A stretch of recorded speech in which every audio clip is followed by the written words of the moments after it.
ready.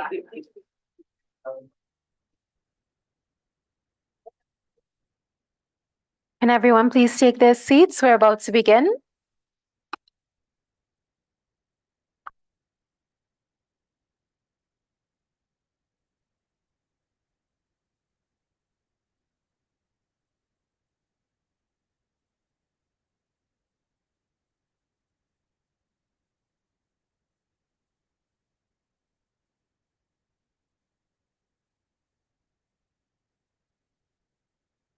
All right, so we are, can you please pay attention to the safety briefing before we start? On behalf of management and team members, allow me to welcome you to Hilton Trinidad and Conference Center. Our evacuation procedure in the event of emergency is as follows. The hotel is protected by both a manual and automatic fire alarm detection system. If activation occurs, you will hear this evacuation message. Attention, attention, an emergency has been reported in this building. Attention, attention, an emergency has been reported in this building. The message will inform you that an emergency has occurred and you should stand by for further instructions. You will be advised subsequently by another message whether you should evacuate or the emergency has been rectified. In the event you are advised to evacuate the Labucan area, please follow the following evacuation routes. Primary evacuation route. Exit the room using the Labucan main entrance, veer right to the corridor, then veer left through the double glass panel doors, and follow the directional signs along the Pool Terrace Garden restaurant to the Pool Junction staircase on your right, down to the car park, and follow the directional signs and proceed to the muster point to the first level north car park. Secondary evacuation route. Exit south through the emergency door in Labucan to the staircase on your left, and follow the directional signs to the muster point on the employees' roadway. At the evacuation assembly point, you will stand by for further instructions from our risk management department, who will account for all participants together with the organizers of this event. You will not be allowed to re-enter the building until the all clear signal has been given by the fire services or our risk management department. I do hope that your time spent here would be meaningful and uneventful. We wish all a very pleasant, safe, and productive event. All right, thank you. I invite you all to stand for the national anthem of Trinidad and Tobago.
Please have your seats.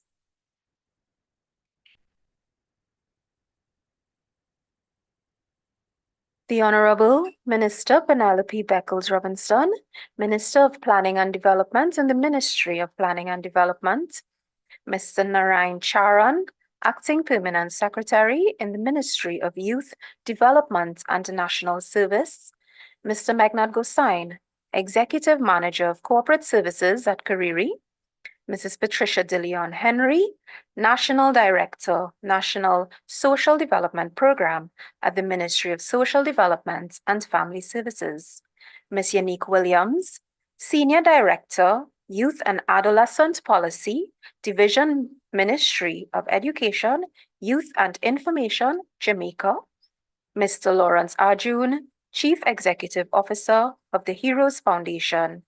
Kime Del Rio, Senior Project Officer for the DIA, Trust for the Americas. Shauna Todd, Project Liaison Coordinator at the Institute of Law and Economics in Jamaica. Cherise Ellis, Mustard Seed Inc. Jonathan Roach, The Seasoning Source. Renee Andrews from Zovet. Dareem Jeffrey, Eco Wash, members of the media, specially invited guests, and our YouTube viewers. Good evening. A very warm welcome to this prestigious DIA Summit, where we gather today to embark on a journey of innovation and exploration. My name is Laura Dabro, and I am thrilled to be your host for this incredible event. I assure you, together we will create an evening filled with inspiration and forward-thinking entrepreneurs. This afternoon, we come together under the theme, Innovating Future Generations. We understand that in order to thrive and succeed, it is crucial to adapt and embrace change. The world is ever changing, and our ability to innovate determines our success and impact on future generations. To start things off, I invite Executive Manager of Entrepreneurship, Development and Innovation at Kariri, Denise Ferguson, to bring opening remarks. Denise Ferguson leads the Kariri teams at the Business and Innovation Incubators, ICT, and Food Technology units at the Center for Enterprise Development. Denise has been with Kariri for more than a decade, holding the portfolio of many hats in HR, safety, quality, and more during her tenure.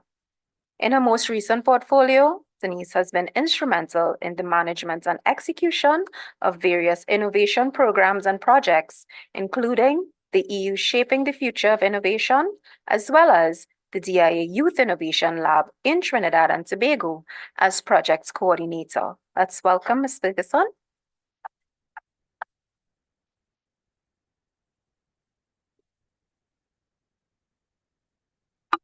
Thank you, Laura. The Honorable Penelope Beckles Robinson, Minister of Planning and Development in the Ministry of Planning and Development, Mr. Narayan Charan, Permanent Secretary in the Ministry of Youth Development and National Service, Mr. Megnat Gosain, Executive Manager, Corporate Services at Kariri, Mrs. Patricia De Leon Henry, National Director, National Services Development Program in the Ministry of Social Development and Family Services, Ms. Unique Williams, Senior Director, Youth and Adolescent Policy Division, Ministry of Education, Youth and Information from Jamaica, Mr. Lawrence Arjun, Chief Executive Officer, Heroes Foundation, Kime Del Rio, Senior Project Officer, DIA Trust for the Americas, Shauna Todd, Project Liaison Coordinator, Institute of Law and Economics, our partner, DIA Lab in Jamaica, specially invited guests, members of the panel,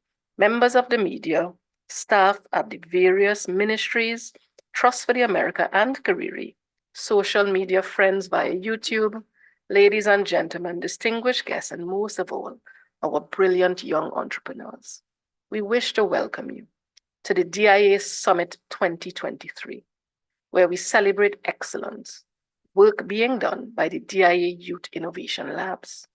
This venture is powered by the Trust for the Americas, the OAS, and City Foundation, who saw the urgent need to build ICT, business and entrepreneurial capacity for youths, especially those at risk within the Caribbean region.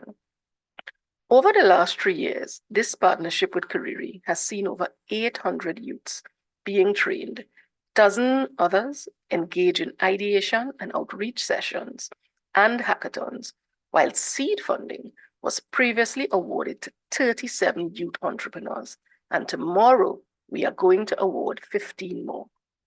The DIA Summit is filled with a vibrant and enthusiastic gathering of talented minds who are shaping the future of entrepreneurs. And so on the panels, we are going to see experts, practitioners, activists, government representatives, academia, and youths who will share the panel discussing urgent and relevant issues. And as we share experiences and lessons learned from a wide cross-section of the industry experts who are going to advise the future of entrepreneurs and how youths can seize these opportunities. But building networks are key, and we understand it's the very survival of entrepreneurial initiatives, including public-private partnership. It is important that we foster close linkages that will allow the sharing of resources, both tangible and intangible, that will create an enabling environment for youth entrepreneur. Remember, entrepreneurship is not only about starting a business, it's about creating value, fostering innovation, and making a difference. Whether you're developing a groundbreaking tech solution, designing sustainable products, or launching a social enterprise, youth entrepreneurs have the potential to touch lives, inspire change, and leave a lasting legacy. But we need to acknowledge that entrepreneurial journey has ups, but it also has downs, moments of triumph and moments of doubt. That's why it's crucial for youth entrepreneurs to surround themselves with a supportive community of like-minded individuals who can offer guidance, support, and inspiration. Today, we are here to forge connections, to build a network that would help to overcome obstacles and propel youths towards success. As youth entrepreneur, there is a world of opportunity waiting, and with determination, creativity, and the unwavering support of this incredible community, there is no limit to what you can achieve. I encourage every youth to take every opportunity at this networking session later today to forge and to keep those contacts that you are going to make. I also make a call to practitioners, to government representatives, and to the private sector to reach out and help youth entrepreneurs to further their pursuits by offering resources at your disposal, which includes mentoring, coaching, advising, and directing. Once again, I extend my warmest welcome to you all. May this gathering be a source of inspiration, collaboration, and empowerment as we celebrate this journey as the next generation of trailblazing entrepreneurs. Thank you, and let the entrepreneurial spirit soar high.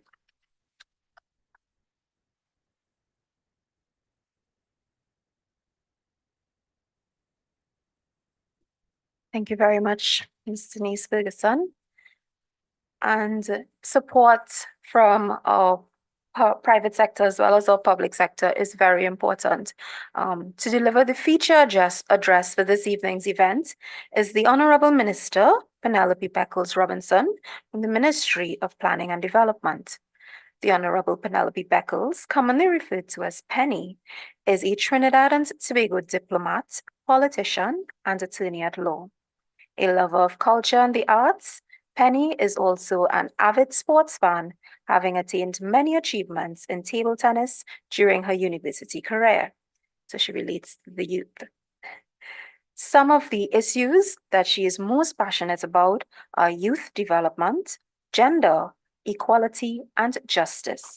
Minister Beckles is a strong advocate for the increased participation of women in science, technology, engineering, and mathematics. Let's welcome the Honorable Penelope Beckles Robinson.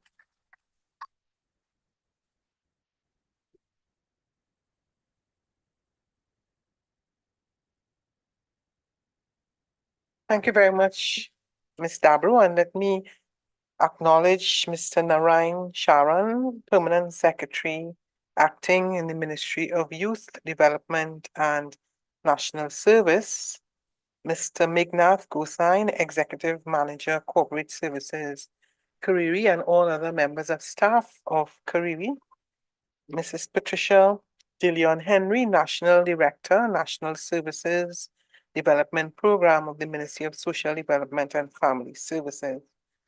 And let me especially acknowledge Ms. Yannick Williams, Senior Director, Youth and Adolescent Policy Division, Ministry of Education, Youth and Information of Jamaica. I had the opportunity to meet her before. Welcome to Trinidad and Tobago, if you're here for the first time.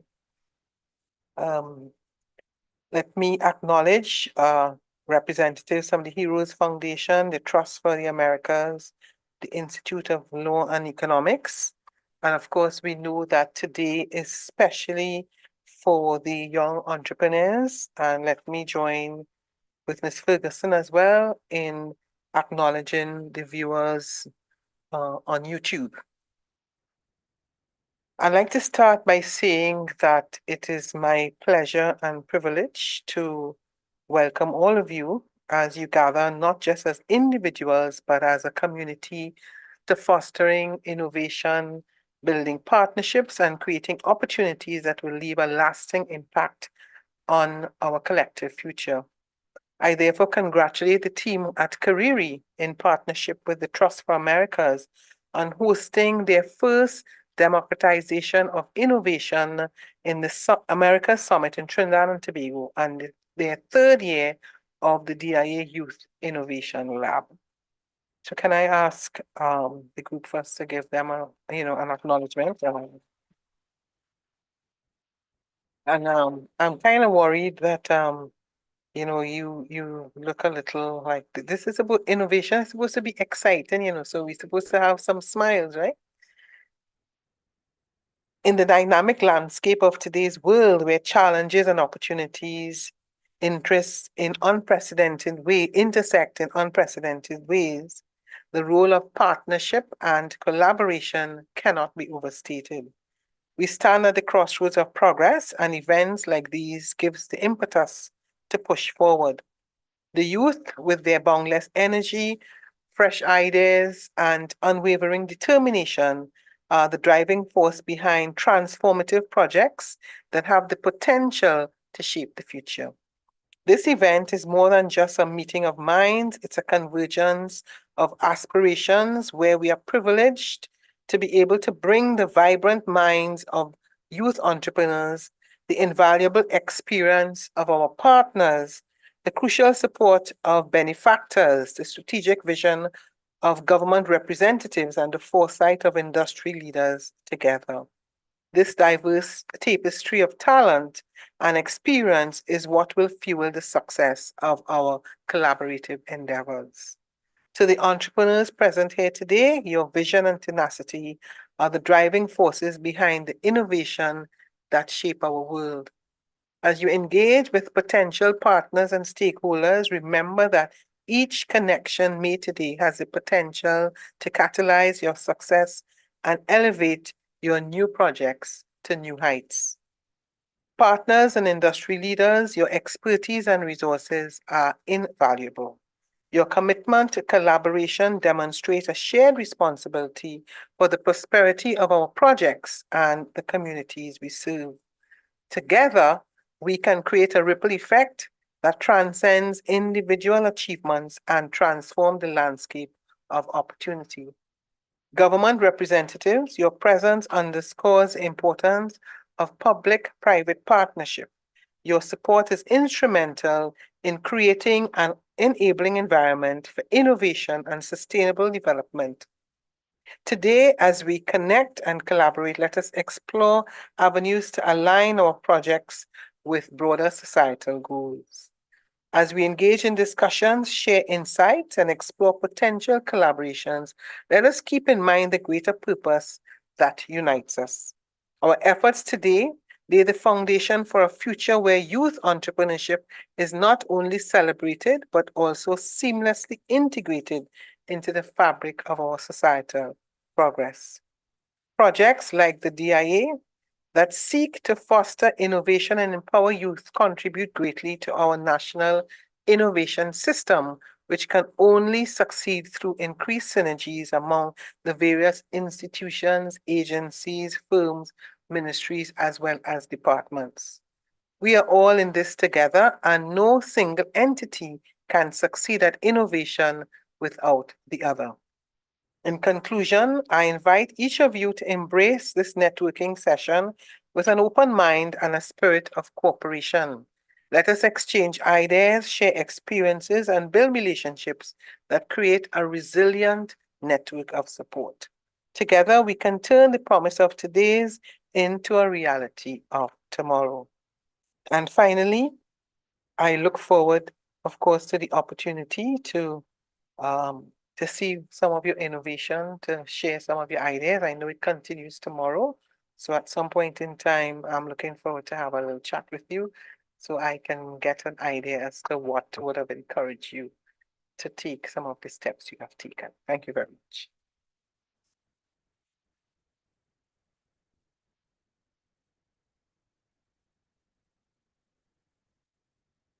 Thank you very much, Minister, for those words.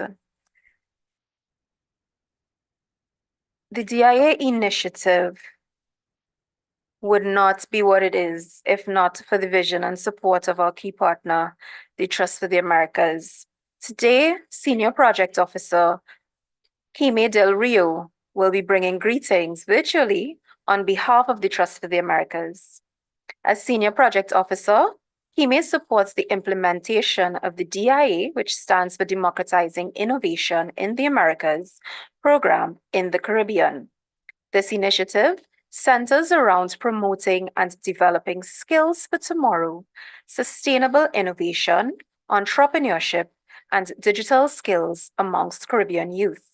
With almost 5 years of experience working at the Trust, Kime has contributed to a wide range of areas, from digital literacy and economic opportunities initiatives in Mexico, Argentina, Peru, Brazil, Colombia, and Chile, to open government and open data initiatives in Costa Rica and Belize, and now innovation and entrepreneurship in Jamaica, and by extension, Trinidad and Tobago.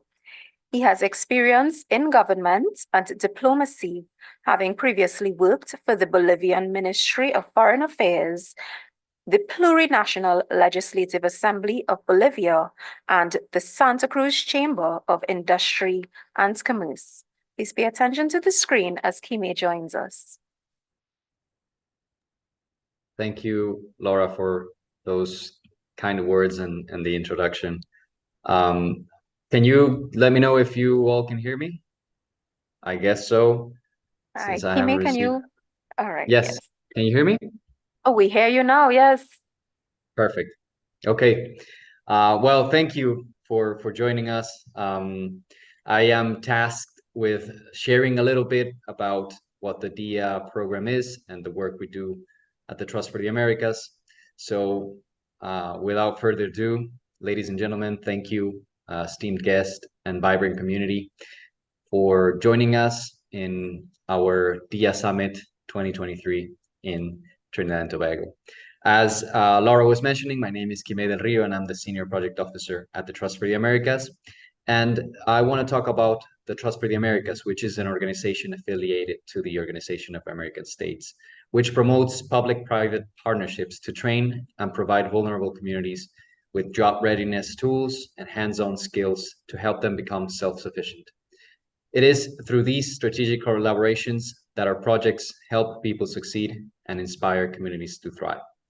Now, as we dive into these 2 exciting days that we have ahead of us, I want to extend a warm welcome to each and every one of you to the first DIA Summit that we're celebrating here in Trinidad and Tobago. We have been celebrating them since 2016.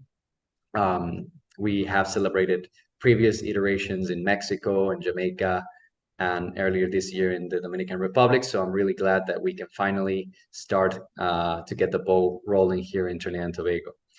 It brings me a lot of joy to witness the convergence of industry leaders, passionate innovators, and esteemed partners who share the same common goal as we do, to democratize the tools and knowledge to transform lives. Now, as Laura was mentioning, through the DIA initiative, or Democratizing Innovation in the Americas, we believe that this is more than a project, and it's a beacon of hope and a catalyst for change, and to serve as a platform for unlocking the boundless potential that resides within our youth. This initiative materialized with a profound belief in the power of innovation, collaboration, and access to technology as a driving force for social and economic change. Our mission is to tap into the hidden talents of young innovators by providing them with the tools, training, and technology needed to flourish. It is through strategic partnerships with organizations such as the Caribbean Industrial Research Institute, our dear partners in the Trinidad and Tobago, and partners such as the Institute of Law and Economics, our dear and longest partners in Jamaica, who you have a representative there joining live, that we can create the conditions for innovation to thrive. Our collaboration extends also towards working closely with local governments, representatives, including the Ministry of Youth Development and National Services, the Ministry of Planning and Development, the Ministry of Social Development and Family Services of Trinidad and Tobago, and the Jamaican Ministry of Education, Youth and Information, who among others have been loyal and trustworthy partners in this endeavor. And of course, none of this would be possible without the leadership, the vision, and the continued support from City Foundation and its team. All of these elements is what enables the work and conditions for what we do. DIA seeks to empower the next generation through cutting-edge technology, financial resources, and specialized curricula, with a goal not simply to impart the skills, but to inspire and instill a spirit of entrepreneurship that will resonate within the hearts of your communities. It is about creating a ripple effect, a positive change that starts with individuals and expands, as I was mentioning, to the entire community. Imagine a future where every young innovator is equipped with the knowledge and tools to transform their urban communities, and envision the impact of low-cost, high-quality innovation solutions that bring about affordable access and livelihood opportunities, which we will see and will be hearing from later today and tomorrow. To our program beneficiaries, I want to state that you are the heart and soul of DIA. Thank you for your confidence, for your time, your valuable time that you trust within us. And we hope we do not disappoint with the opportunities we provide you. Your potential is the driving force behind this initiative. And to our esteemed partners, stakeholders, and donors, your support is the wind beneath our wings, propelling us forward into new realms of possibilities. And as we gather here today, let us embrace the spirit of collaboration, creativity, and community. Let us celebrate the power of innovation to transcend boundaries and create a future where every young mind is a force for positive change. Together, we're shaping a tomorrow where equitable prosperity is not just an aspiration, but a reality for all. Thank you all for being here.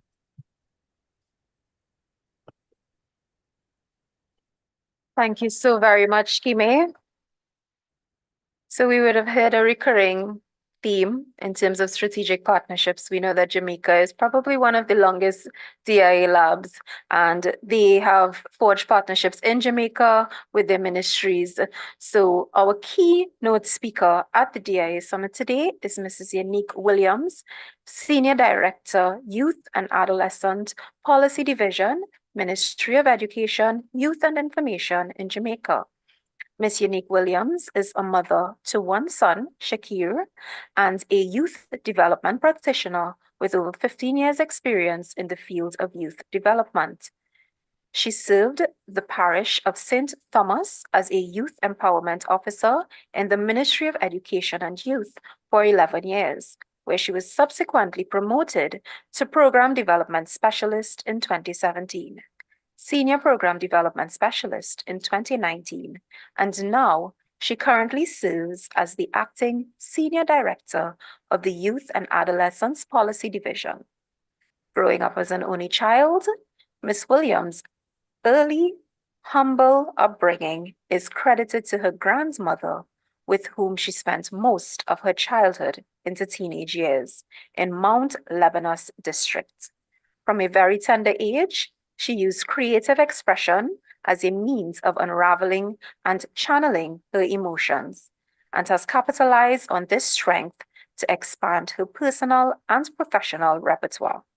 She is a philanthropist, and has dedicated most of her life to service and is the founder of the unique Williams Phoenix Award and Scholarship Fund that since its inception in 2015 has awarded 14 youth across all levels of education.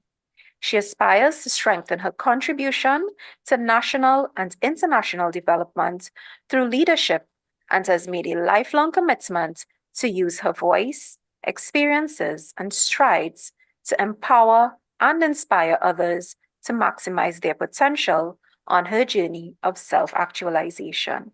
Unique, welcome. Thank you so much, Laura. Thank you so much.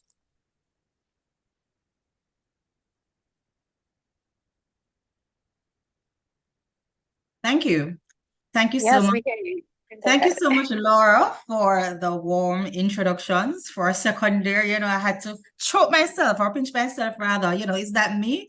Such a well put together profile. Thank you so much for the introductions to the Honorable Penelope Beckles Robinson, Minister of Planning and Development, Ministry of Planning and Development, Mr. Nareen Charan, Acting Permanent Secretary in the Ministry of Youth Development and National Service, Mr. Megan Goshen, Executive Manager, Corporate Services. We have Mrs. Patricia De Leon Henry, and she's a National Director, National Social Development Program in the Ministry of Social Development and Family Service.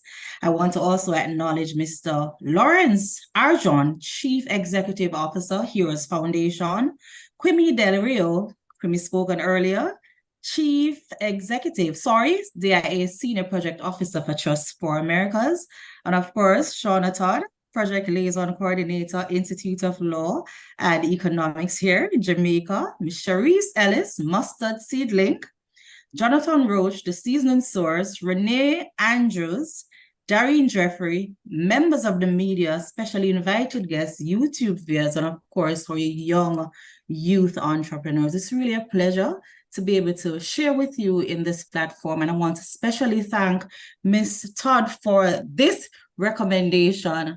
I was asked not to share, particularly in terms of our impact and or benefit from the DIA, Trust for Americas in particular, but really to share my story as a youth development practitioner. And so the profile that was presented would have really alluded to that in terms of the background. But it would be remiss of me not to share and endorse the support that we would have been given, particularly at the Youth and Adolescents Policy Division of the Ministry of Education here in Jamaica.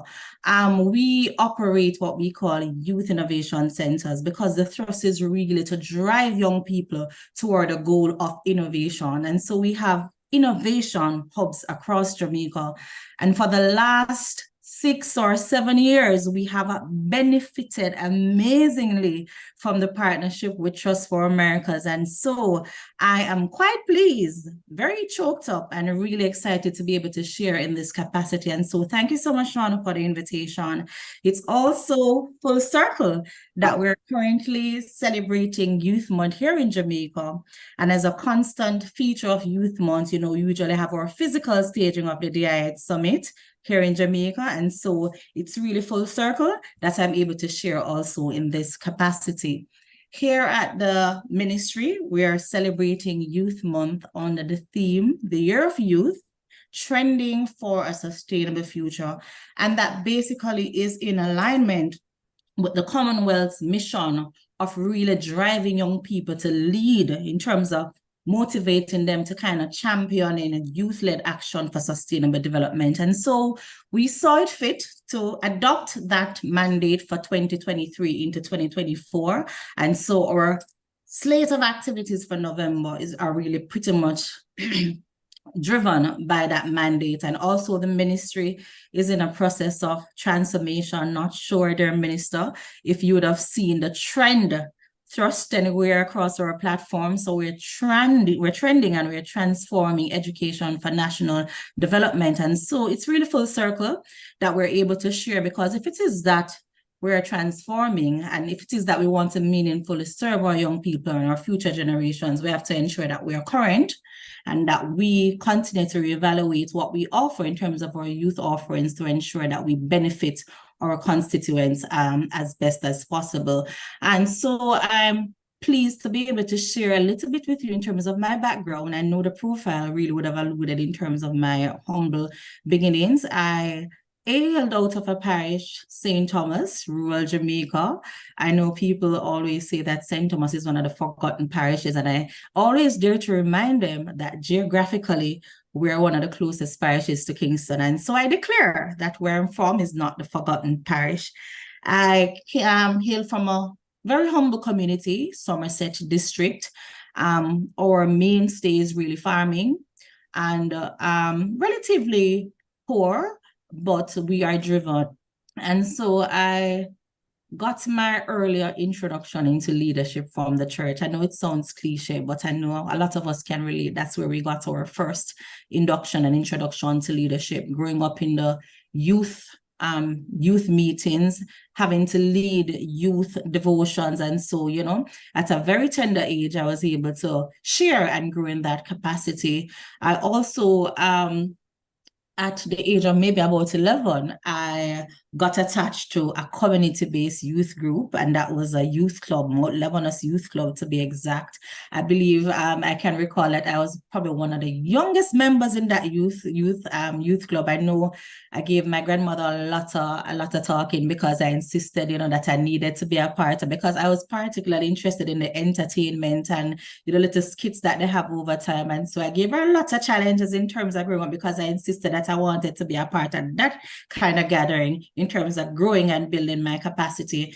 And so for me, my story has been remarkable. As you would have heard in the brief profile presented, I'm an only child. I'm also what they would call in Jamaica as I'm not sure if it's a Caribbean phenomenon, a barrel child.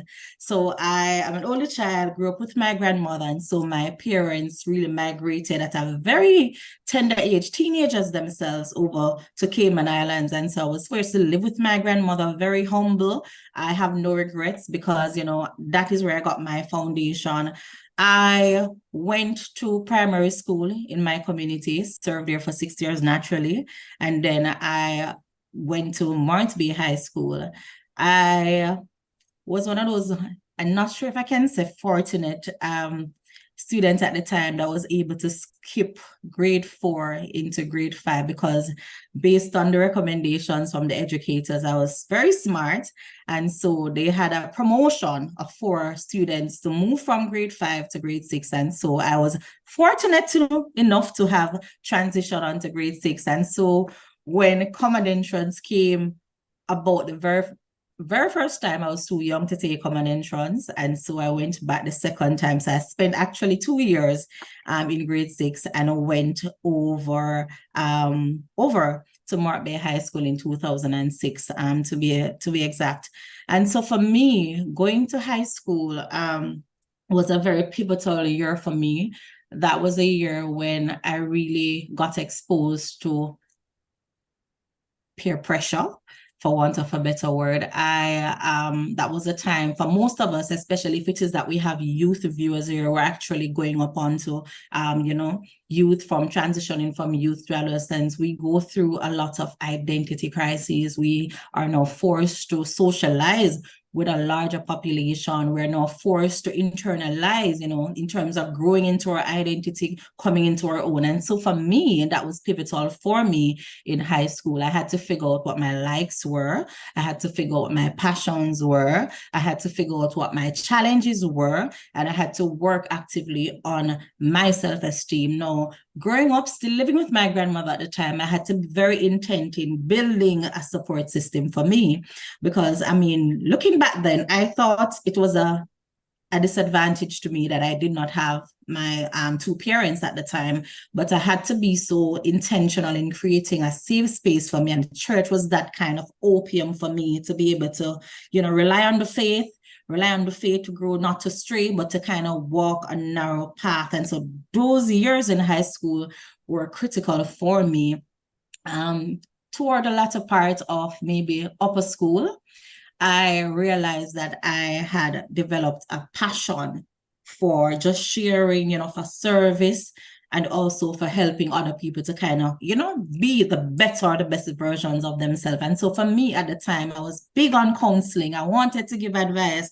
And so toward upper school, I was very, determined and intent that I was going to become a guidance counselor because that was the passion. And so that was very, very monumental for me coming into my own. Transition for me, I would not say that I walked a straight and narrow path, but I knew that for me, I wanted to change the tradition in my family. I wanted to be able to create a foundation for myself and my family to ensure that we have something in the future in terms of something beneficial that we can lean on. I remember pursuing the arts in high school. And so I was not big on sciences at that time. We were not as privileged to have been exposed to the different languages that our youth innovators are now introduced to. So that we were not able to do Spanish, we were not able to do French, we were not able to do computing.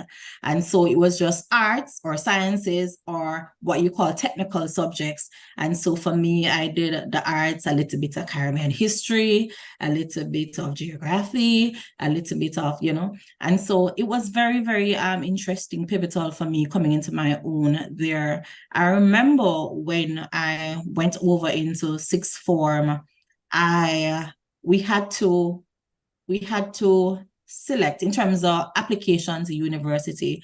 We had to apply earlier, I think in lower six at the time. I came under some pressure from some family members because everybody had literally crafted out my life and what I ought to have become. And so I was told that, I had to become a teacher because, it's more attractive. Whether you want to go to university, just go to a teacher's college. And so even though my parents were not able to live with me physically, the support system and the family friends that I had in my zone at that time would whisper in my mother's ear, why are you sending her to university? You guys are already poor, the fees are expensive, or you're going to make it, supporting Yanni through high school. I applied nonetheless. And I remember at the time, my university, of course, I went to the University of West Indies, Mona.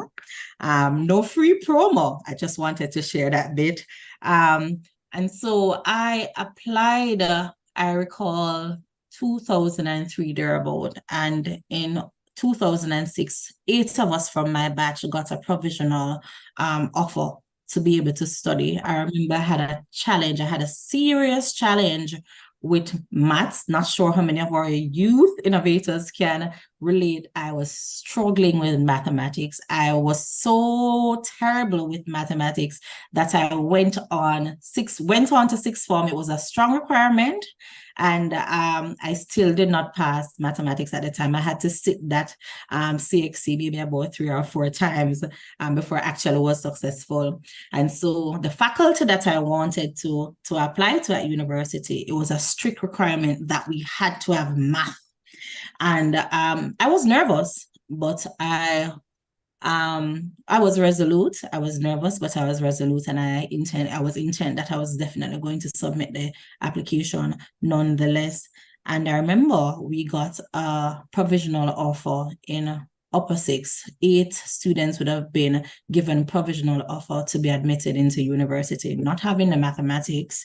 I had my CXCs excluding mathematics, and for social sciences, they had stated on multiple occasions that this was a strict requirement. I applied nonetheless, and I am very pleased now and proud to share that I was one of the 8 persons who was quite fortunate to have gotten provisional offer into university, and that was pending my CAPE Unit 2 scores. And so, it became real because this was no Yannick, who everybody, basically thought, don't go to university. You would have been the first from your family. They're poor. You're not smart enough. And so it was very different for me. It became real, surreal, for that matter, became so surreal to me. And for a while, that is when I actually started to realize, the power of prayer, the power of hard work. I remember that for me, and I always share my story because I'm open. And so I shared my story with a lot of young persons. I don't believe that I was one of those students who were quote unquote bright. What I had that was probably remarkably different about me, I was determined. And so I worked a little bit harder. Sometimes I remember I used to be in high school, and when I would, particularly history class, and when we would have been asked some questions and we were supposed to express in terms of what the responses were. Some of my responses were way off. And the class usually chuckled a little bit of joke, laughter here and there. And I remember my teacher said to me at the time, Yannick, you don't laugh. Those who laugh last laugh best. You take a while to get it, but when you get it for certain. And that stuck with me forever. And so I tell myself, I am a hard worker. I'm very ardent. And because I was so resolute and determined, intent on saying that I'm going to take my family out of poverty. I'm going to create a new path for my family. My story is going to be different. I worked a little bit harder. And it's important to know that growing up in my district, I was not privileged to have had the amenities that a lot of young persons had. And so for me, we did not have electricity. I remember we have a lamp, and Jamaicans here on the call can relate. We had a sweet home electricity kerosene lamp. And that was my light. And I remember for me, I was comfortable studying for my examinations, 3 a.m. in the morning, 4 a.m., 5 a.m. And so that was different, but it was quiet. And I did not have a lot of the amenities, and a lot of persons would look on and be like, oh, our parents are overseas, they're working. But it was very, very humble beginnings for me growing up. And that is something that I have been embracing and endorsing as I travel through my development path, my development journey. Growing up,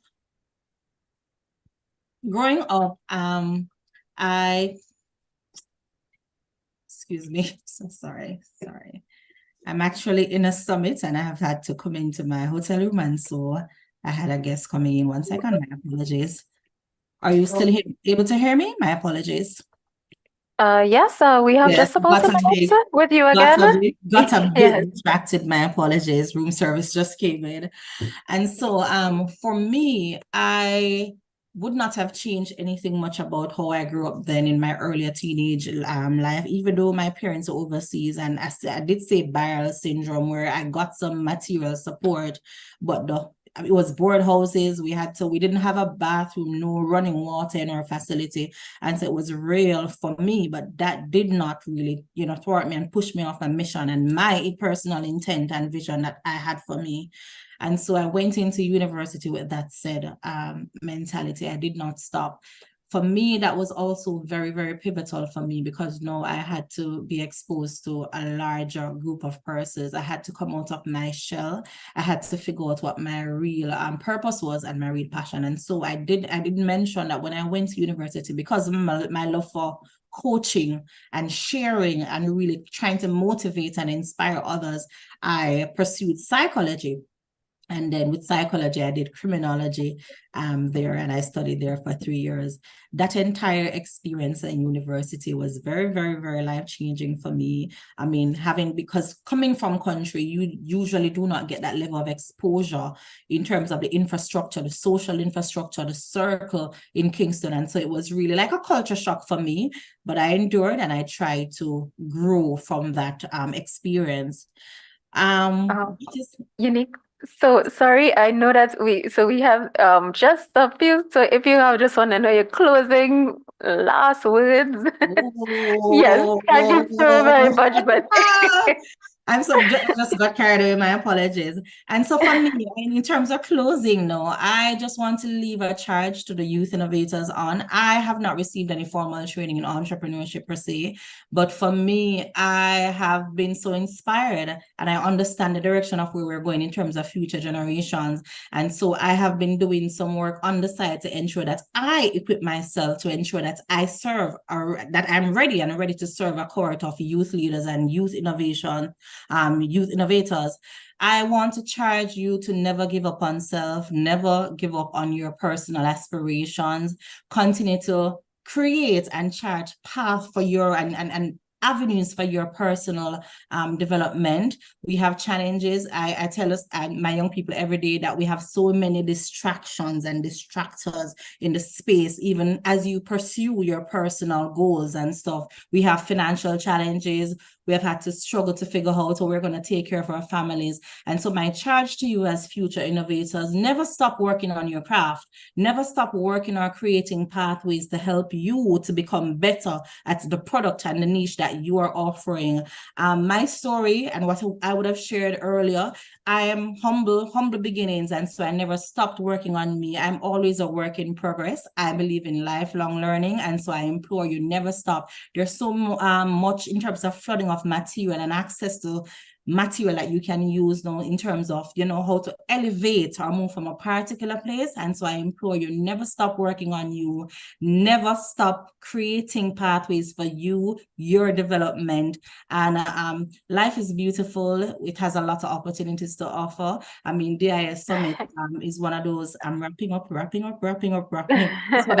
is what are such opportunities that is there for you. I mean, I want to applaud even the coordinators today for continuing to create paths for young people and avenues for them to kind of, build on their craft. And so my charge to you, never stop and continue to be future generations. Apologies for going over the timestamp. I was working with Thank you. never realized I actually went to okay. All right. Thank you so very much, Yannick. So we do, your story will resonate with a lot of persons in Jamaica, Trinidad, as well as the other Caribbean. So we do appreciate your contribution this evening. So as we continue with the program throughout this evening, we will have the privilege of hearing from visionary speakers engaging in stimulating conversations and forging connections with professionals who are driving change in their respective fields. Together, we will explore the opportunities and challenges that lie ahead and how we can foster innovation and shape a better, brighter future for generations to come. To help us achieve this is a panel of young, aspiring, and upcoming entrepreneurs who are breaking barriers in their respective industries. Representing this youth panel discussion are 4 under 30 to watch, here to give us their take on entrepreneurship in the 21st century. First on our panel, we have a DIA entrepreneur, the owner of Mustard Seed Inc. Printing Services, Cherise Ellis. Cherise is a 27-year-old graduate of the University of the West Indies with a Bachelor of Science in Political Science. She's from San Fernando and is passionate about youth and women empowerment.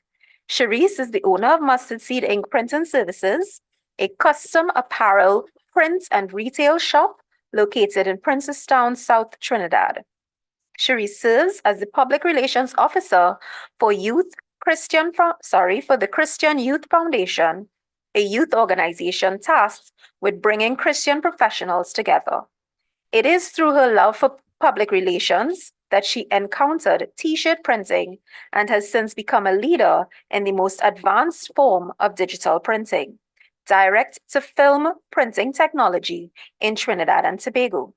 Cherise has successfully managed a custom printing and print supplies business for the past 3.5 years, which has been able, through strategic partnership, to expand from an online business to a retail outlet with 2 full-time employees and 2 part-time employees.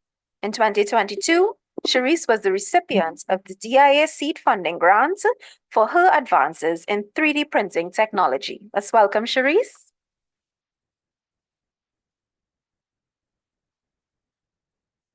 Our next DIA entrepreneur on the panel is Jonathan Roach, the owner and mastermind behind the Seasoning Sauce.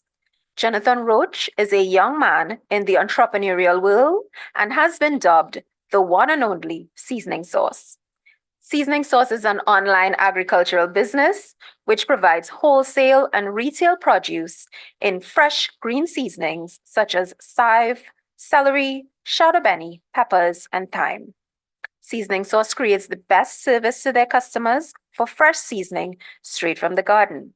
Jonathan also has other businesses where he specializes in sound and lighting equipment rentals for many events.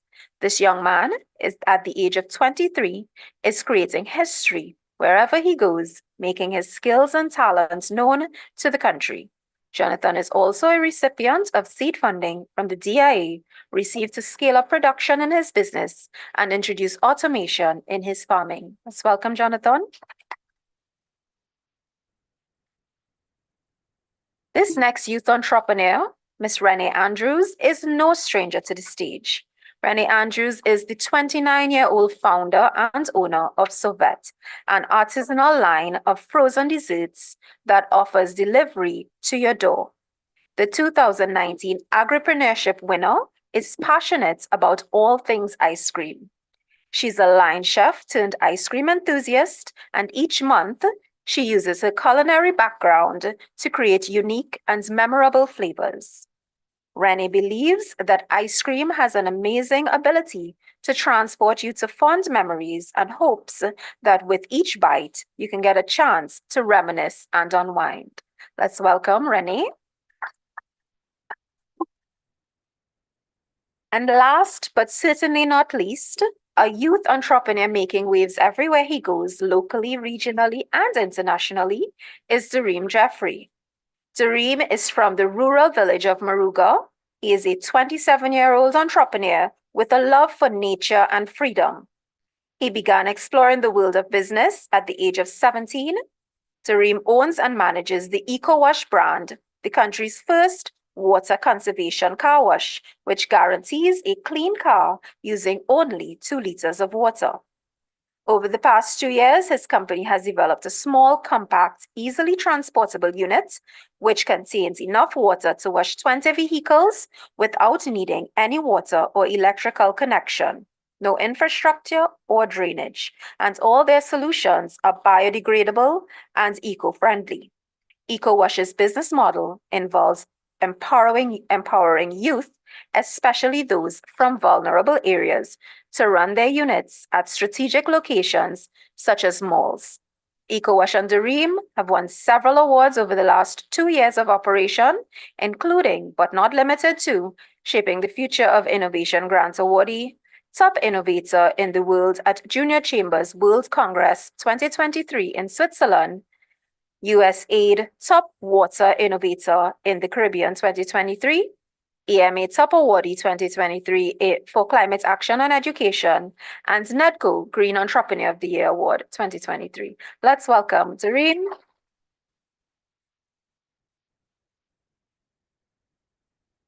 And to hold this bomb squad of a panel together, I promise his bio is not long, and guide the panel discussion is our moderator from the Heroes Foundation, Lawrence Arjun. Lawrence is a progressive development leader, inspiring hope and collaboration for a safe and sustainable future. He is also the Chief Executive Officer of the Heroes Foundation, a proactive prevention-based development center dedicated to nurturing the leaders of tomorrow. With a history of innovation and creativity through work within media, energy, and development, Lawrence has global experience in the fields of corporate communications, risk management, stakeholder relations, and employee engagement. His leadership demonstrates a systematic approach to operational optimization, a keen sensitivity to diversity and inclusion, a fervent focus on safety and safeguarding, and deep commitment to sustainable future for all people. Welcome, Lawrence, and let's give our panel a round of applause as they get everything kicked off.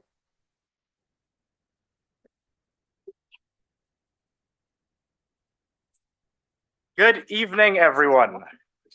I am very excited by this panel and this lineup we have here today.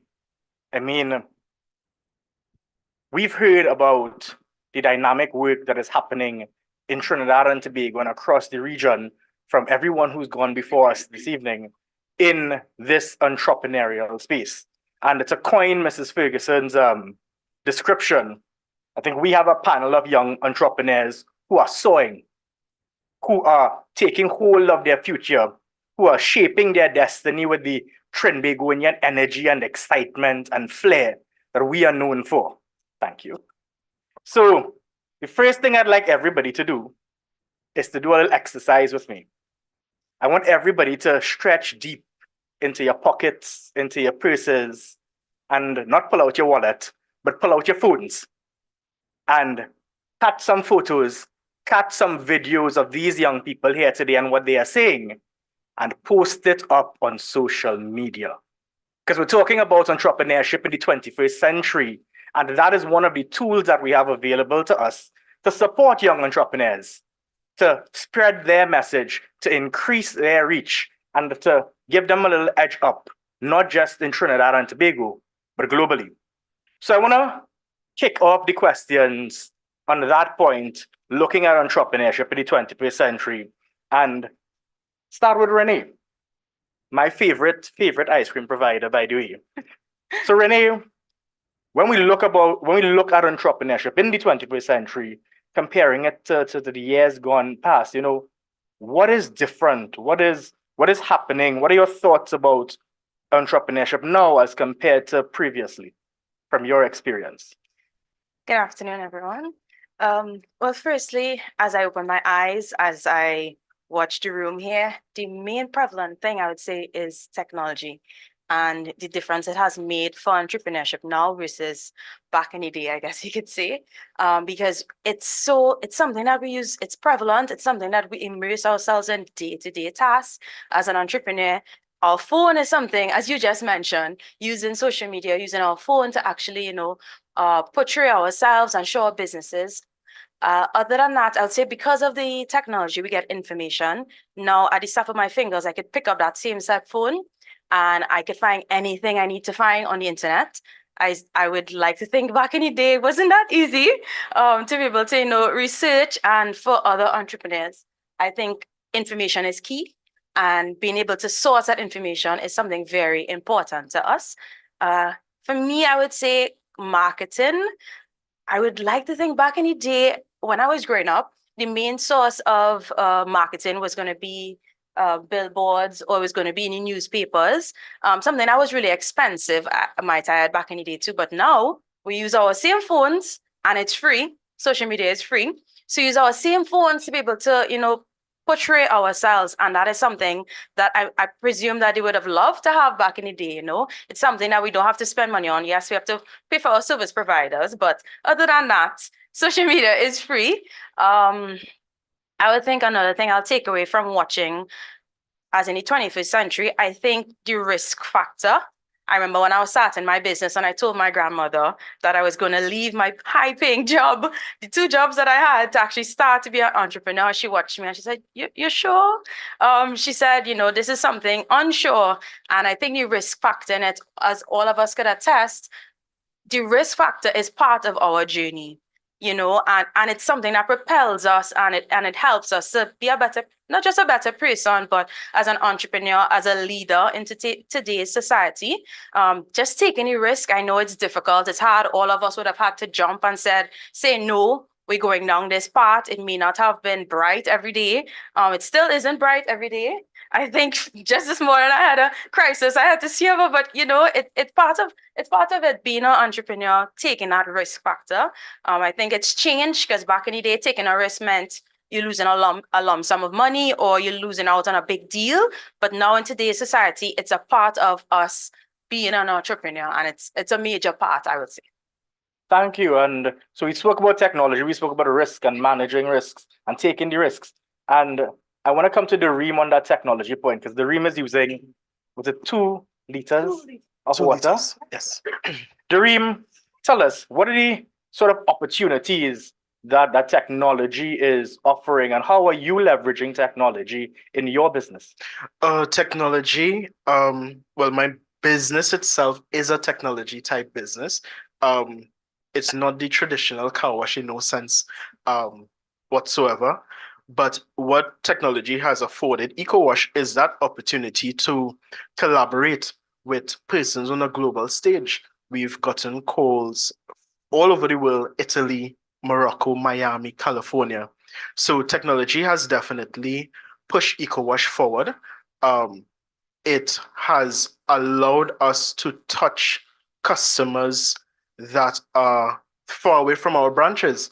we have persons calling us, as I say, from all across the world, but also persons becoming aware of us. Even though our first branch would have been in C3, we had persons leaving as far as Arima, coming down to C3 just to see if this business is real. It also allowed us to start our own product development right now. So apart from just mixing our products for our own systems, allowing us to mass produce where we can actually put our products on the shelves. So allowing persons to use our products on a home basis.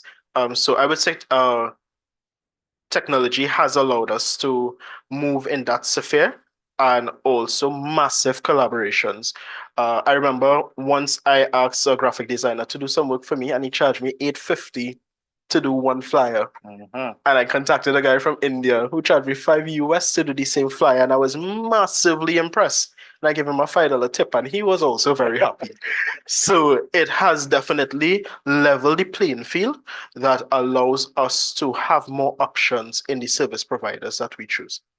Excellent, excellent. So we're hearing about technology, we're hearing about opportunities, about global collaboration, global opportunities for research, for support, for service providers.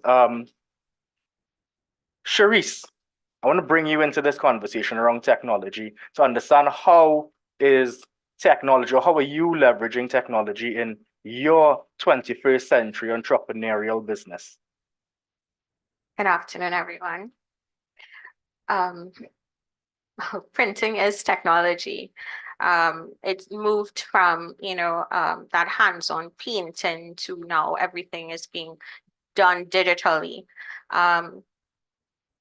We are so fortunate, and well, one of the factors that Rennie addressed, one of the differences between businesses before and now, I would say societal change, and education has allowed a lot of, what we're seeing here is a lot of women to play a part in the entrepreneurial world. So education would have contributed to us being able to utilize technology in better ways, faster ways. There are always things for us to learn and things for us to use technologically, and that STEM field is no longer a male-dominated field, but women now have the opportunity to do so much more with technology because of education in business.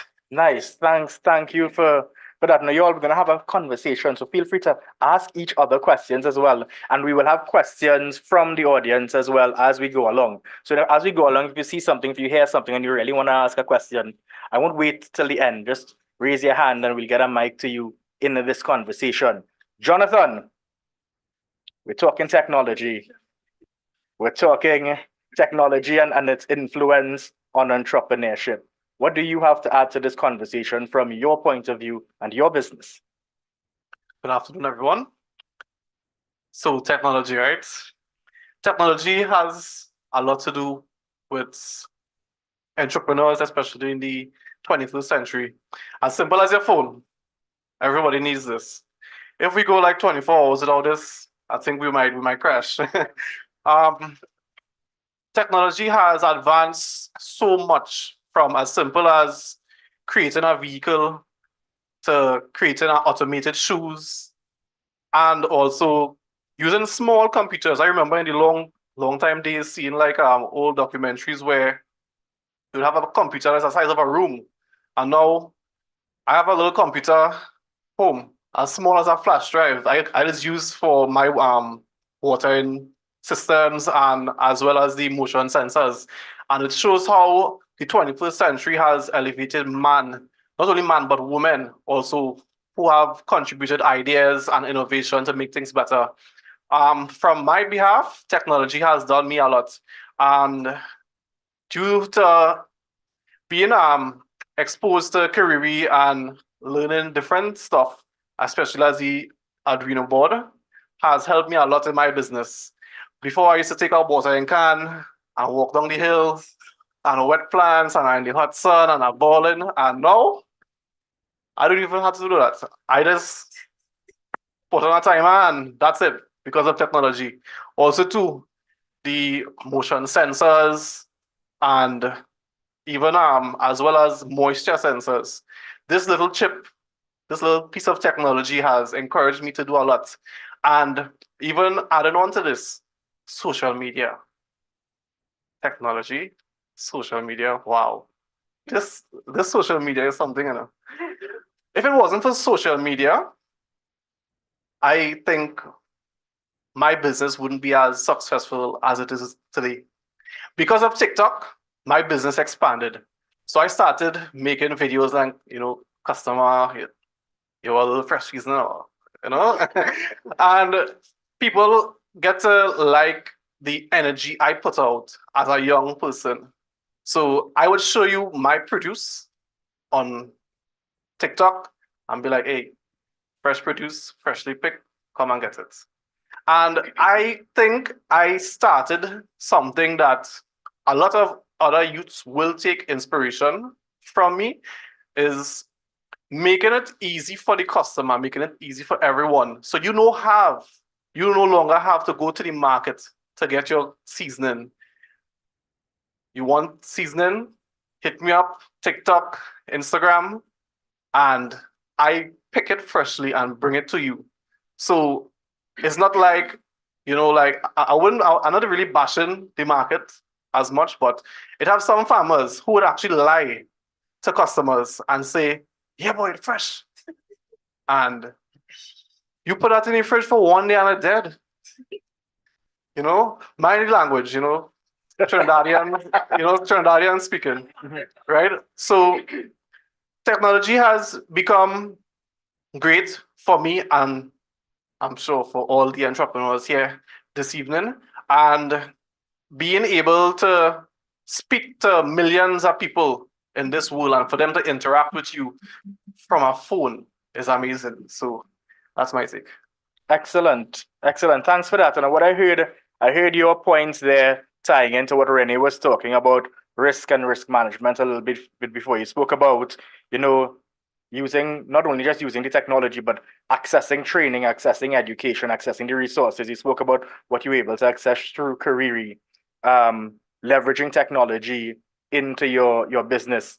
We heard a little bit of some of the strategies that you're implementing within your different businesses as well.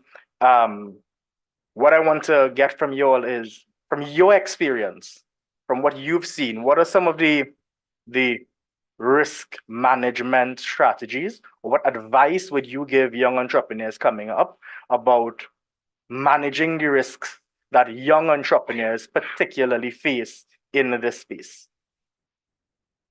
Who wants to go first? Just before your answer. All right, so Minister is leaving, but we want to thank you so very much for coming, and we do have a token for her just for being here, supporting the team, supporting this initiative. So Minister Beckles Robinson. Yes, all right. Okay, so I just wanted to say, of course, I don't have the luxury of having to go to one event, you know. I do have to go to something else. That's how it is. But I wanted to make sure at least I stayed and got, you know, at least to hear all their initial statements. So I just want to say congratulations. I haven't bought your fresh seasonings yet, but you know, looking forward. Pepper sauce technology, and of course, you know, my I have to say here that PS from the Ministry of Youth has been one of your clients.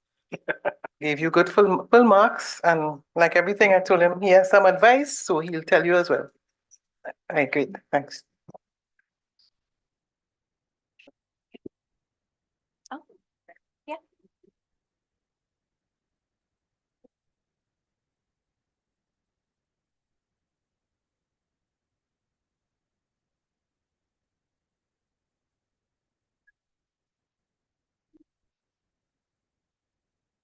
Thank you very much, Minister, for those words, and I'm glad that she highlighted the PS from the Ministry of Youth as well, because we're seeing the work, we're seeing a lot of great and entrepreneurial support coming out from Ministry of Youth Development, coming out of the ministry and career and the work that is being done. So we're seeing everything coming together, and you all are the examples of that. So we're talking risk management now. And it's something that you all live with, that you all have to manage and overcome and predict. What are some advice that you all have for young entrepreneurs on how they can manage your risks associated with entrepreneurship? So risk is something that we would have to deal with every day of our lives. So from the entrepreneur part, in a business, you will always have disruptions and risks to take, especially when it comes to economic or even logistic circumstances. My advice, first thing first, you must have faith in what you do, right? You are specialized, it could be in whatever field, whatever qualification, whatever product, whatever service you have. You must know your job and your specification inside out, right? Also to add to that, you need to have more than one plan. So what I learned from Kariri is that I developed a risk and mitigation plan. So it started where I had planted some stuff and I ended up losing some. And I told myself, well, boy, I only have a few dollars left.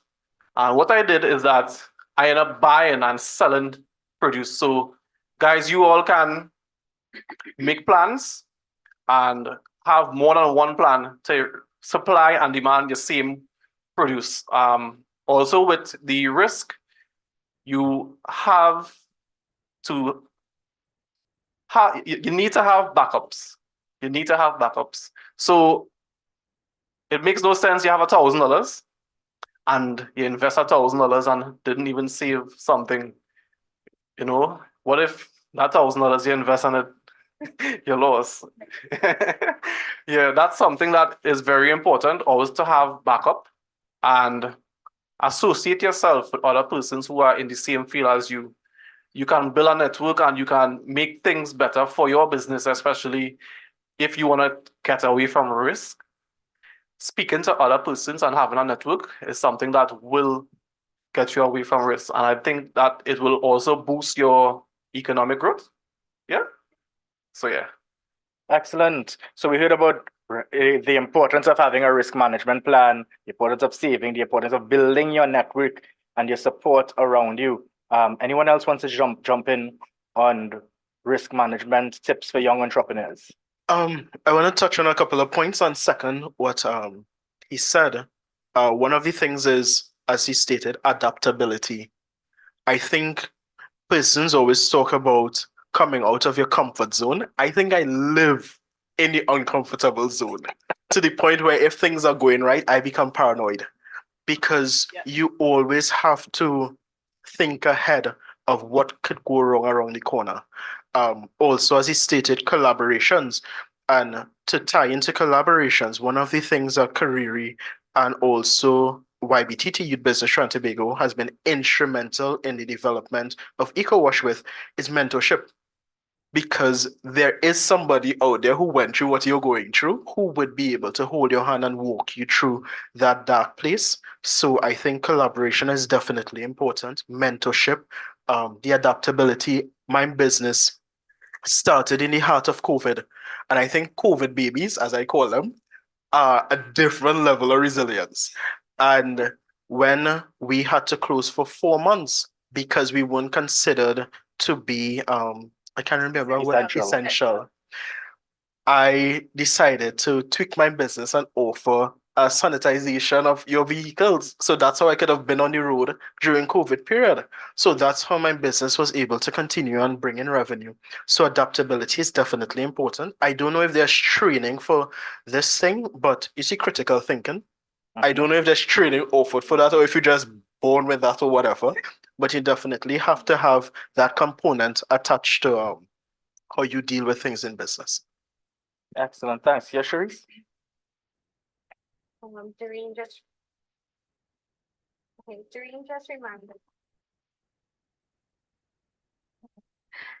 just reminded me of back in 2019 when I would have purchased all my t-shirt printing equipment, and lo 2020, nobody is interested in any t-shirts. Okay. So that adaptability, that ability to pivot would have allowed me to print over 2,000 face masks in a short time frame. Everybody needed face masks. That's something that I did not even know about prior to COVID, the fabric ones that is. So definitely not allowing the risk or the negative to set you back, but allow it to pivot. Well, or you pivot and bounce in a better direction. Nice. Thank you very much for that. Adaptability, mentorship, critical thinking. I mean, critical thinking is a skill. It's a skill that has to be developed. I think we're seeing the spaces being created for that sort of skills development happening. You need that hands-on training, that guidance, that mentorship, because everyone has it in them. But how do we now create these spaces where we learn to be critical thinkers, we learn to be dedicated and committed to overcome the challenges that we're facing. So when we go out there in the real world, we are able to do it. And we spoke about adaptability, and we spoke about that ability to pivot during the pandemic. I assume, did everybody go through the pandemic as a business? We know two of you all did, Renee. So everybody here went through, adapted, pivoted, survived, came out better. So we're talking about, we just went through a pandemic. We are operating in a globally competitive environment. What are some of the other qualities? What are some of the other skills that you all think are important that young entrepreneurs should pay attention to succeed in the 21st century? Go right ahead, Cherise. Go for it. Go for it. Okay, so of course, adaptability and resilience. My second point would be continuous learning. Continuing to sharpen on your existing skills and to learn things that you probably never knew were possible. I believe that they're always faster and more cost efficient and all these more beneficial ways to do whatever it is you're doing. And that would come from that continuous learning, being open to learning, to acknowledge that, you may not know everything. And it's okay to ask questions, ask hard questions. Sometimes you may be a little embarrassed, but that is no problem. You will succeed. And continuously innovation and creativity. From the DIA lab, I would have been exposed to 3D printing. As Laura would have mentioned, I do something called direct to film printing in Trinidad, and I was the first person here to offer that service during COVID as well. But because I was the first, there weren't any technicians available to assist when my printers would break down, or people just did not know about the technology. So through my exposure to 3D printing at the DIA lab, I started to create my own pieces of equipment that can repair my machinery. And I come from an environment, I come from educational background of languages, so opening myself up to new technological advances, or opening myself up to learning coding and little bits of engineering would have definitely propelled my business in a great direction. And that, I believe, sets me apart, and I believe it can set many other businesses apart in any market. Nice. So continuous learning, innovation, creativity. Any other skills, any other qualities that young entrepreneurs need to pay attention to? I think we're really scared to be vulnerable, and I'll just touch on what Laura sorry, not Laura, Cherie said, I think we're really scared to be vulnerable. And I can attest to everyone here that being on this stage is some sort of us being, vulnerable. When my assistant told me about this email, I said, no thanks. I said, no thanks. She watched me and then I got immediately, Renee, this is your chance to try something new. The year's ending. You can learn so much. Why are you not trying to learn? And part of me was because I don't want to go up on the stage and fail. I don't want to go up on the stage, say something wrong. But the beauty in life is failing, is being able to learn all these things. So just touching on what Ashiri said, as well as being innovative, I think we're still scared about coming and being our true genuine selves, because I believe when you came out and you told everyone you're gonna wash a cow with 2 liters, they probably watched you like you're crazy, right? And I can speak for myself, coming up with innovative flavors and trying to mesh my culinary background with ice cream, because I create some flavors that people watch me like, I created a fried plantain ice cream and like avocado ice cream, and people watch me and be like, you sure what that says?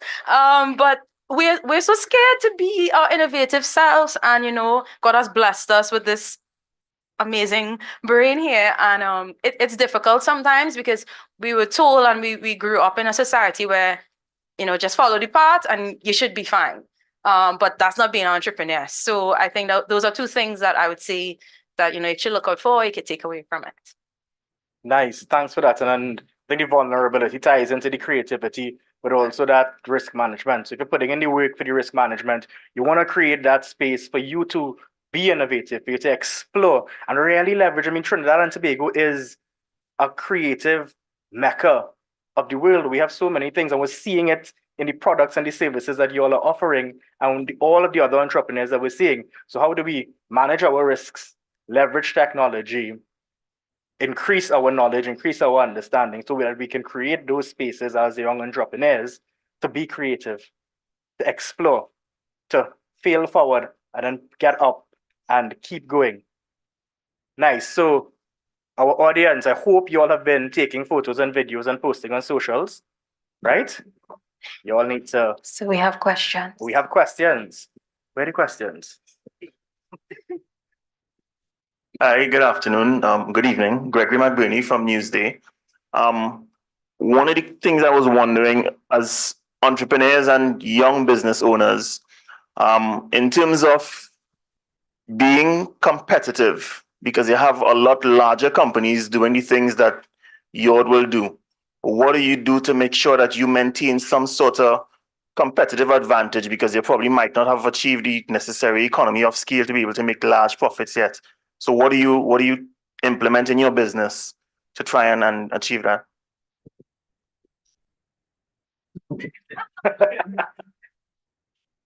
Good customer service. That is something to die for in Trinidad and Tobago.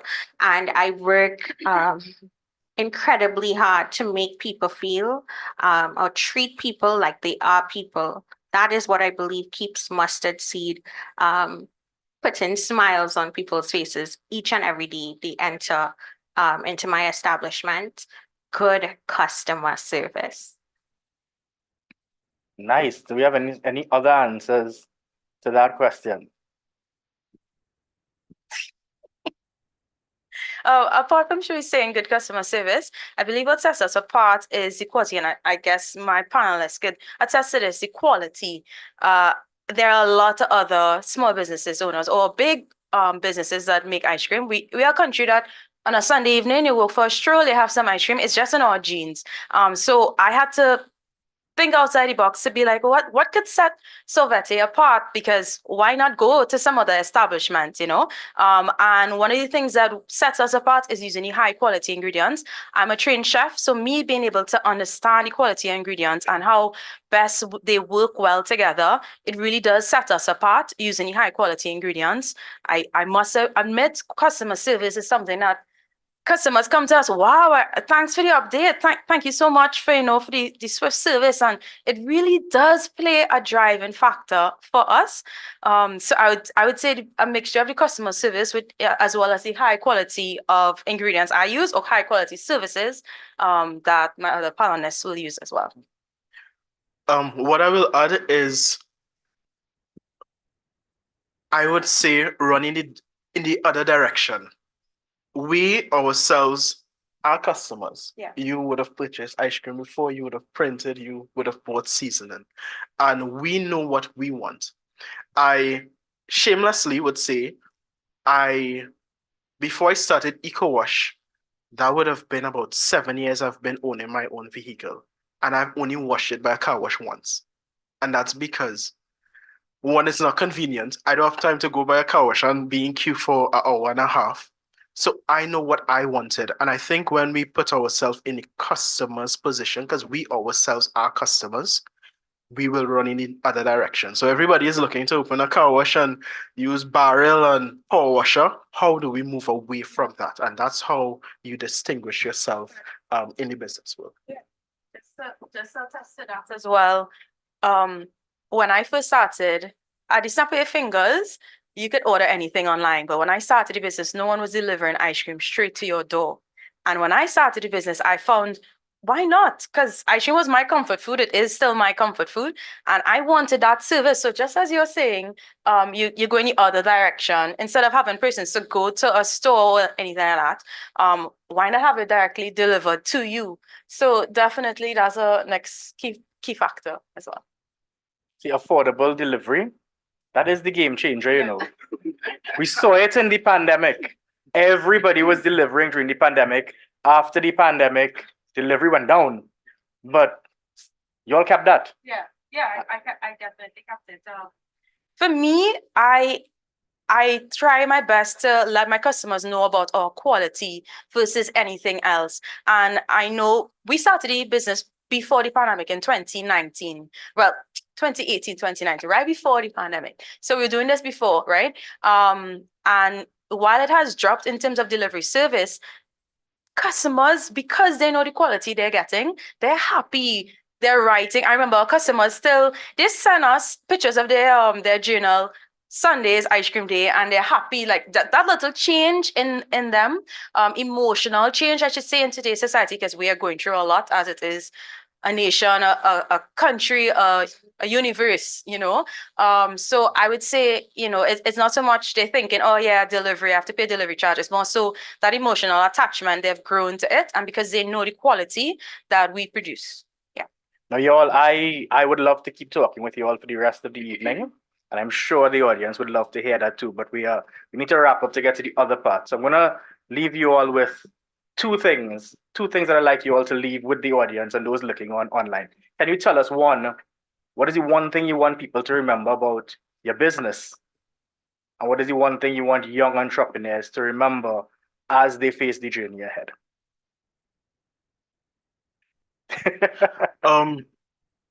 Being going on 3 years in business, I will say to young entrepreneurs, easy is no fun. At this stage in the business, you have an appreciation for the challenges. You have an appreciation for the heartaches and the disappointments. That is what makes the journey fun. They may not see it at the startup stage, but I have grown an appreciation for that. And two, I would say, get started. The world is your playground. We recently came back from Switzerland and we competed with 124 countries around the world, thousands of applications at World Congress, and EcoWash came first. The fact that, thank you for that. The fact that there's a guy from Murga fetching water can go on a global stage and the world can say, these are small island developing states who have not created the problem, but they have the solution. There is a world out there waiting for your solution. Excellent, excellent. Renee, one thing to the young entrepreneurs and then one thing about your business that you want them to remember. I would say to the young entrepreneurs, you're never gonna have all your ducks lined up. You're gonna think sometimes it's always lined up, but there's always something that would just, you know, come at you, and that's where the risk management and all these other things come in. I just want to say, be yourself and be true to yourself, because at the end of the day, your authenticity is what is gonna set you apart, and it's gonna genuinely bring your journey from point A to point B. I would say for me, it is something that it's very scary. being a small business owner, entrepreneur, but just take that leap of faith and understand that, you know, what you have and what you could say, no one else could be you, or no one else could say it like you. So just keep within your imagination, keep pushing yourself, keep driving yourself, and keep putting yourself around other persons to help you develop, because I think that's one of the main things that I myself lack in, is that proper mentorship, or surrounding yourself with persons, like-minded persons, because it does help, you know. Something to remember about the business: ice cream is for everyone. It's just something that you gravitate to, and I love coming up with unique and amazing flavors. So it's something that you could look forward to every month. We change our flavors and being innovative. And I hope one day that I could be on a different stage too, you know, showcasing the beauty of Trinidad in our flavors through ice cream one day. Thank you very much, Jonathan. So this is for the young entrepreneurs who are live and locked in with us. Good night. For the entrepreneurs, please pay close attention to what I'm saying, right? You have to risk the unusual, right? You have to risk the unusual. If you don't risk the unusual, you'll just be an ordinary entrepreneur. So you need to be different. You need to get up, tell yourself, hey, I could do it. I can make it. I want to be different. So create different things, different from other people. It wouldn't make sense. You copy someone and you all end up in a little challenge and a little conflict. Be a little different. My boy here, he just wash car. You could supply him with some clothes, right? So one thing about my business, what is different, and I am sure no one will ever do it like how I do it. Upon every order, you could imagine this, upon every order, I just pick the seasoning fresh from the garden. You could believe that? Like every single thing, and bring it to your house. Wash it too. All you need to do is just throw it in the blender. Right? I think from I doing that, a lot of customers gain trust, you know, and it becomes something like family. And that bond, and they would never ever forget that those times. So being different and being innovative is really something that will get you success in this world, you know. Bro, you have a real good idea though. So we're hearing about the quality. We're hearing about the quality in all of them, the quality in the work that we do. Sharice, you have the final say. So your one piece of advice to young entrepreneurs and the one thing we need to remember about mustard seed. Right. So I will tell you a little bit about how mustard seed started. Mustard seed started with 2 sheets of paper valued at $10 each. Okay, so $20. I didn't even have a laptop. It was a borrowed laptop and an at-home heater, and that earned me my first $200 doing 8 t-shirts. Mustard seed in the Bible comes from Matthew 17:20, which states, if you have faith as small as a grain of mustard seed, you can say to the mountain, move, and it will be moved. So I think in business, you need to have faith. Faith is what will pull you through all the risk. Faith will pull you through all the lack. Faith will pull you through every opposition, every downtime, everything you need in business. You need to have faith. And that's it from Mustard Seed. Have a little faith. Thank you. Nice. Thank you all very much for being an amazing group of young people, for doing amazing work, and for sharing so openly with everyone this evening. This is a nice start. It's a nice little group of collaborative support system, support entrepreneurs going forward. So we're looking forward to see what else comes from you all. Thank you for sharing. Thank you all for being an amazing audience. And thank you for being a great panel. So before you all leave, I just thought we have some tokens for you all. So I want to ask Mr. Leon if you can come up and help us. All right, Renee, thank you so very much for joining us.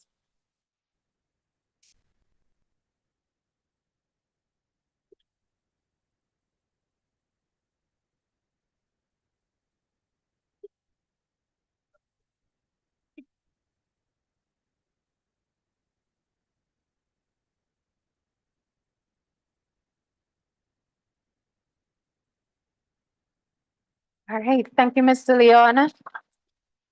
All right, PS, Sharon, I would like you to Dareem.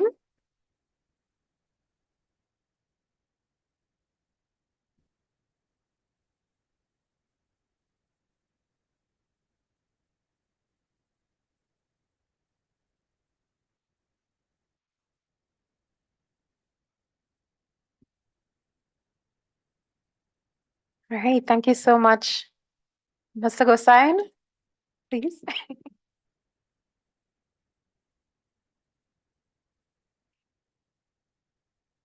Sorry, Jonathan. Is that time? We have the food, don't worry.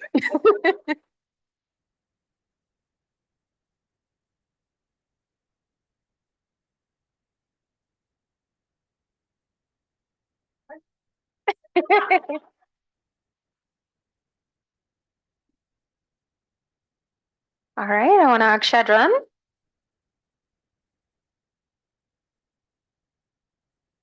And Sharice.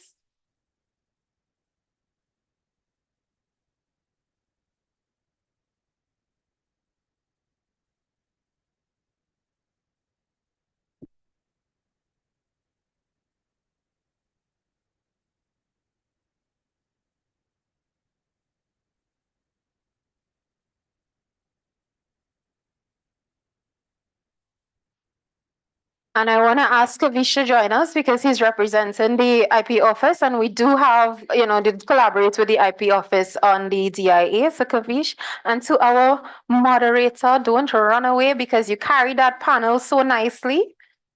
Kavish.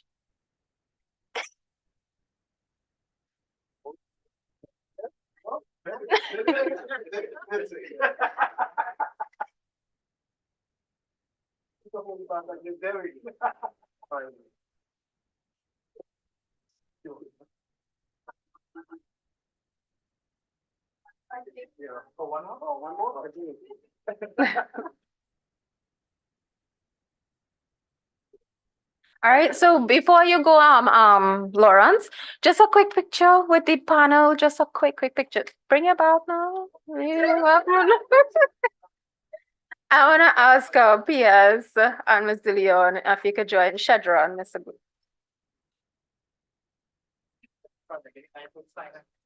Yeah. Okay. Just a quick picture. Down there is fine. The chairs will block it. All right. Yeah. So line up in front. Very nice. Yes.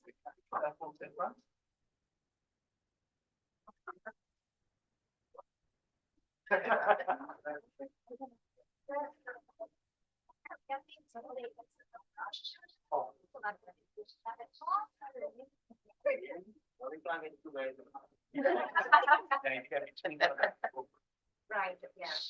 Good.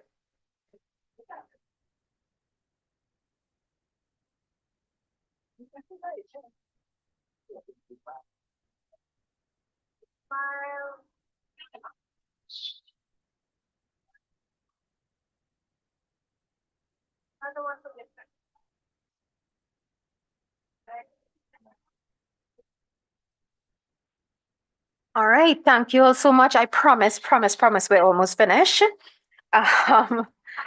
So just a reminder that tomorrow there will be a wealth of information distributed throughout 4 panel discussions throughout the day.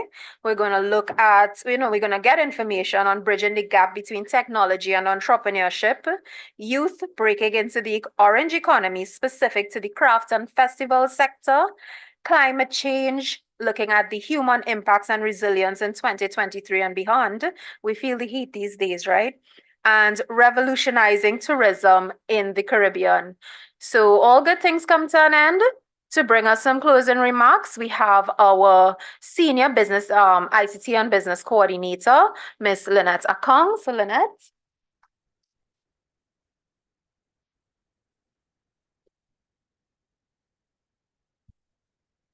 Good evening, ladies and gentlemen. All protocols observed. As Kariri celebrate our contribution to the impact of the DIA program in the region and the conclusion of our third year towards democratizing innovation in the Americas via the DIA Youth Innovation Lab Trinidad and Tobago, we are forging forward with renewed conviction to empower our young beneficiaries, entrepreneurs, and ideators by merging them with leaders and innovators from the public and private sectors in firm partnership with our stakeholders. Today, we have crossed a major milestone and an ambitious threshold by taking up the mantle in innovating future generations. We set the bar high for ourselves, and we join with you, our distinguished partners, beneficiaries, and stakeholders in celebration of this milestone. As we kick off the DIA Summit 2023, we would like to acknowledge the organizations and individuals who have contributed in making the DIA Youth Innovation Lab Trinidad and Tobago a success and this summit a reality. To our colleagues and program donors at the City Foundation and Trust for the Americas, Mitch, Linda, Rodrigo, and Kime, our continued gratitude for your patronage. We hope that our efforts continue to create the impact you aim for in our region. The Honorable Minister Penelope Beckles Robinson, our dear Minister, her unwavering support for all Caribbean's initiatives really fuel us to strive for achievement beyond excellence. And we thank her sincerely each and every time for delivering invaluable wisdom in her messages. Yannick Williams, thank you for your encouraging message and our sincere appreciation to our moderator this evening, Lawrence, and panelists, Cherise, Jonathan, Dareem, and Renee, for your enlightening food for thought and engaging discussions. To our hardworking Kariri Business Incubator, Marketing, and ICT teams led by Denise Ferguson, a hearty thank you for your efforts in executing a successful summit. And finally, ladies and gentlemen, I thank you for your attention. As we conclude day one of our summit, please join us as we invite you to network and share in our celebration as we end this evening's proceedings and the live. Please stay with us.